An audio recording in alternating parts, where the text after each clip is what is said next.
noong taong 1998. So, ang kwento ko po is pinamatatagpag ko guys doon yung bata.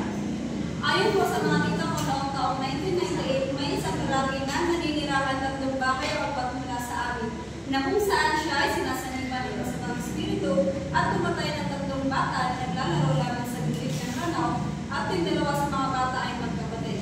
At yung isa naman po ay kapitbahay namin at minsan po ng mga tita ko. Ayon naman po sa papa ko dahil tinanungkuin po siya patungkol dito, ang sabi niya ang ginamit ng lalaki sa pagpatay sa mga bata ay pinagpapalo sa pamamagitan ng sabuan o ipalo. Pagkatapos ng pagpatay sa kanila ay pinagpatong-patong ang tatlong bata at saka tinapon sa gilid ng tubig sa maranaw kinidain. Hindi lang yun ang pinatay niya ang lumipat niya asawa niya at pinatay rin niya habang nagsasampay ito sa lugar.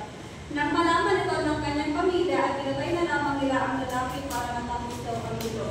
Hindi ko po pinakalanan ang lalaki sa kadahilan ng nililihim ito ng pamilya ko dahil na rin po sa paniniwala na umiwas sa